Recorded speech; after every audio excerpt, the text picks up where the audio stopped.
The 1024 marks the 10 years anniversary for Linde Werdelin. It's a traveler's watch. I hope you'll enjoy the journey. The 1024 is the third generation of Linde Werdelin watches. The first generation was the bifometer. The second generation we split up into two families. One was the Octopus for diving and the Spido for skiing. All in all, we have made the 73 families in the 10 years we have had watches. The 1024 is the 74th member of the family.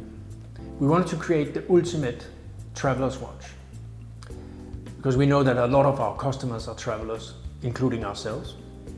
It has taken us more than 2 years to develop the 1024.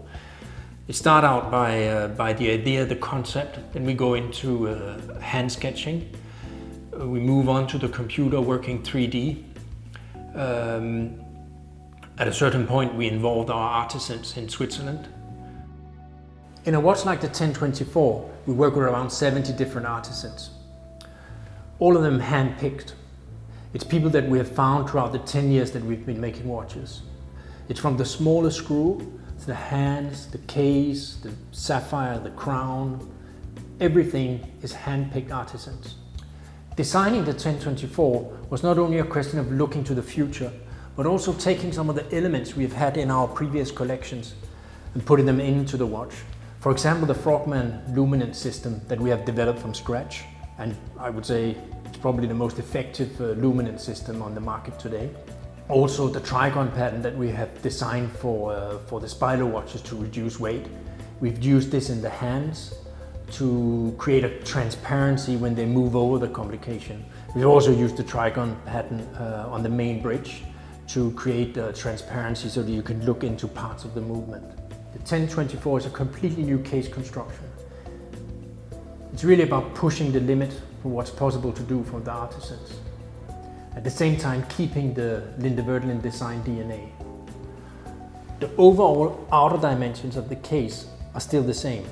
In the 1024, the dial is more than 20% bigger than in our previous model. And this makes it possible for us to make a larger complication. We basically get a larger display area. It also makes it easier to read time. The complication itself has three functions. It's a GMT function, an AMP function, and a day-night indicator. Although we have three functions in the complication, we wanted to have a very, very simple way of adjusting the complication. It's simply by a click on the pusher. You don't even have to release the crown. It's very easy to adjust the complication, and the Linde Werdelin watches are very comfortable to wear, makes it ideal for traveling. The 1024 comes in two versions, one rose gold and one 3D-TP carbon. The 3D-TP carbon, you know from previous models we've made for the Octopus and for the Spido. The rose gold is still the same grade of rose gold as we normally use, 5N. The satin finishing is exactly the same. So many of the elements, you'll already know them from previous collections. I wanted to design a watch that was both beautiful, masculine and sexy. The 1024 comes with two back cases. One that is signed by Werdelin and me, and with a limited number. The second back case could be a personalized engraving. You can work directly with us on the design. So I hope you enjoyed the journey.